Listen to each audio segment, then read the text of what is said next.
লক্ষ্য করে দেখুন, ইল্লাল্লাযীনা আমানু ওয়া আমিলুস সালিহাত ওয়া তাওয়াসাউ বিল হাক্কি ওয়া তাওয়াসাউ বিস সাবর। এখানে চার শ্রেণীর মানুষ, মানে চারটা কোয়ালিটি যাদের মধ্যে আছে, চার শ্রেণীর যোগ্যতা যাদের মধ্যে আছে।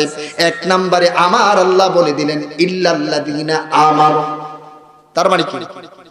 তার মানে যাদের ঈমান আছে, যারা ঈমান এনেছে কার উপর?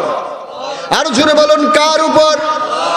আমানতু বিল্লাহ, যারা আল্লাহর প্রতি ঈমান এনেছে, এক নম্বরে এই যোগ্যতাটা অর্জন করেছে, তারা সফল।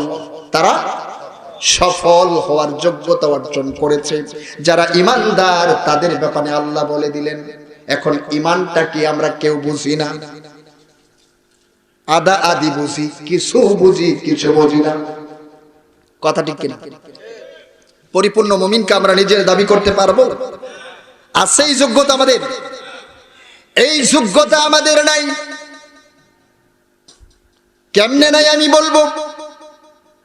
লক্ষ্য করে দেখুন, ঈমান শব্দের অর্থ হলো আল ঈমান তাসদীক বিল জিনান ওয়াল ইকরার বিল লিসান ওয়াল আমাল বিল আরকান। এই তিনটা বিষয়ের সমষ্টি হলো ঈমান। কয়টা বিষয়? এক নম্বরে হলো কি অন্তরে বিশ্বাস। কোথায়? অন্তরে। নাম্বার দুই হলো শুধু অন্তরে বিশ্বাস করলে হবে না, জিহ্বা দিয়ে বলতে হবে আশহাদু আল্লা ইলাহা ইল্লাল্লাহু ওয়াহদাহু লা শারীকা লাহু ওয়া আশহাদু আন্না মুহাম্মাদান আবদুহু ওয়া রাসূলুহু। তাহলে আমরা বুঝলাম এক নম্বরে আল্লাহর প্রতি ঈমান আনতে হবে। এখন কথা হলো, যে ব্যক্তিটা সমাজের নামাজ পড়ে না, এরকম লোক আছে না নাই? আছে না এরকম লোক? সমাজে যে নামাজ পড়ে না, আপনি তার কাছে যাবেন, তার কাছে আপনি বলবেন, তার কাছে যখন ঈমানের কথা জিজ্ঞাসা করবেন, আমি মসজিদে না গেলেও আমার ঈমান কিন্তু ঠিকই আছে, বলবে না? বলে না? ঈমান তোমার চেয়ে ভালো আছে মিয়া, এত পেশাল পারো না, বলে না? লক্ষ্য করে দেখুন, তার ঈমান আছে, মসজিদের ধারে কাছে সে আসে না, এরকম কথা যে লোক বলবে, আপনি ধরে নেবেন এই লোকটা হলো একটা টাটকা মুনাফিক। কে? মানুষকে ধোঁকা দিতে চায়। যার ভিতরে ঈমান আছে ওই লোক সালাত ছাড়তে পারে না। আমরা অনেকে ছেড়ে দিই, ছেড়ে দিই না? এক নাম্বার পয়েন্ট, ঈমান এত সোজা না, ঈমান এত সহজ বিষয় না। অনেক লোক আমাদের সমাজের আছে, মানুষের ক্ষতি করে না, হালাল খায়, সুদ খায় না, ঘুষ খায় না। এরকম কিছু লোক আছে না? আছে না? আছে। খারাপ কাজও করে না, মারামারিও করে না, অন্যের সম্পদও খায় না, কিন্তু ওই লোকটা সালাত আদায় করে না। বলে সালাত তো তারাই আদায় করবে যারা গুনাহ করে, আমি কেন করবো? বলে শয়তান আছে না এরকম? সে নিজে ফতোয়া দেয় যে সালাত আমি পড়বো কেন, যে ব্যক্তি গুনাহ করে সে সালাত পড়বে। এরকম সুদী মানুষ আছে না? জেনারেল শিক্ষিত এরকম লোক আছে, বলে আমি তো খারাপ কাজ করি না। আরে বাবা, এটার নাম ঈমান না। লক্ষ্য করে দেখুন, ঈমান হলো অঙ্কের ডিজিটের একের মতো। কার মতো? এক মানে ওয়ানের মতো। লক্ষ্য করে দেখবেন, এক যখন লিখবেন, এক লেখার পরে শূন্য লিখলে এটা কত হয়? একের পরে শূন্য দিলে 10 হয়। একের পরে যদি আরেকটা শূন্য দেন কত হবে? এবার একটু আপনাদেরকে বলি, এই একটা যদি সামনে থেকে কেটে দেন, শূন্য যতই দেন এই শূন্যর কোনো দাম আছে? আছে? আবার বলি, এক লিখেছেন কিন্তু শূন্যগুলি সব কেটে দিলেন, একের দাম আছে নাকি? আছে না? একের কিন্তু দামই আছে। সুতরাং ঈমান হলো, এই ঈমান হলো একের মতো। এভাবে বোঝাবেন। আরে লোক, তুমি যতই দান করো, আরে ভাই তুমি যতই সমাজ সেবা করো, যত যাই কিছু বড় বলি আওরাও, সমাজে তুমি সুদীজন সাজো, তুমি আল্লাহতে তোমার ঈমান নাই, সে কারণে তুমি সালাত আদায় করো না। আল্লাহর প্রতি তোমার বিশ্বাস না থাকলে তামাম পৃথিবীর যত সম্পদ আছে এই সম্পদগুলো যদি আল্লাহর রাস্তায় দান করে দেওয়া হয়, আল্লাহর প্রতি যদি বিশ্বাস না থাকে, একটা নেকিও তার আমলনামায় যাবে না। আর অ্যাকাউন্ট নাই তো আপনি টাকা রাখবেন কোথায়? টাকা রাখতে হলে আগে কি করতে হবে? ব্যাংকে অ্যাকাউন্ট করতে হবে। বুঝতে হবে আপনাকে ঈমান মানে হলো একের মতে এটা থাকতে হবে। তারপর যত আমলই করবেন, ছোট্ট আমল হলেও, এই যে আজকে ওয়াজের মাহফিলে বসে আছেন ঈমানের সাথে আল্লাহর প্রতি ভালোবাসায়, এখন আপনি বসে থাকলেই সওয়াব হবে। সুবহানাল্লাহ বলুন।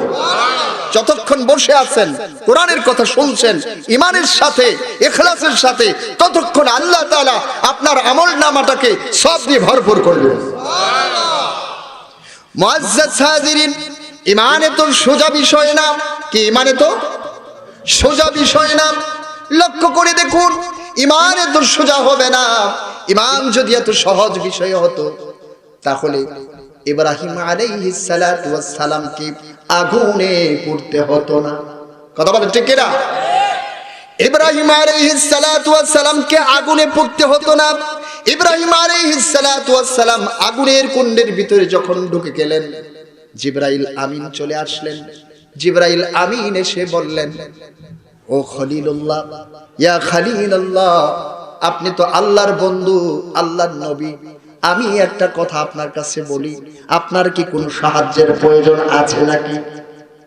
এটা বলেছিলেন জিবরাইল।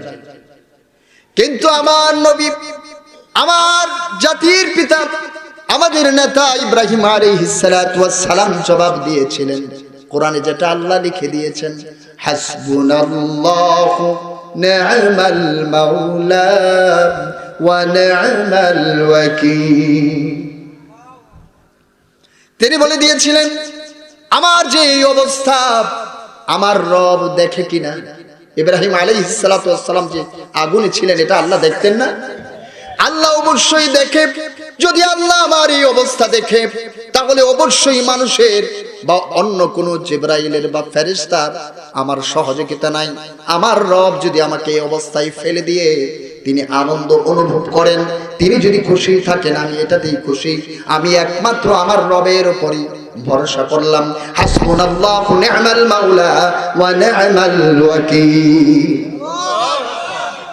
এবার লক্ষ্য করে দেখুন, আইয়ুব আলাইহিস সালাতু ওয়াস সালাম 18 বছর পর্যন্ত অসুস্থতার মধ্যে ভুগেছিলেন। আমরা যেটা জানি কুষ্ঠরোগে ভুগেছিলেন, জানেন না আপনারা?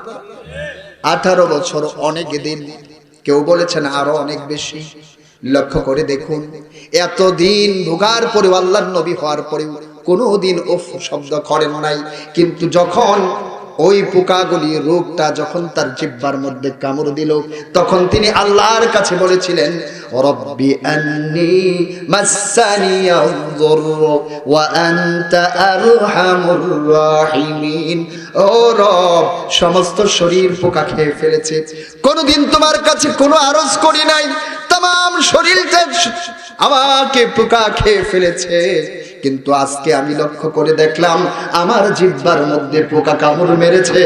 আমার জিহ্বাটাও যদি পোকা খেয়ে ফেলে, আমি আমার রবকে কিভাবে ডাকবো? ঈমান এত সহজ না।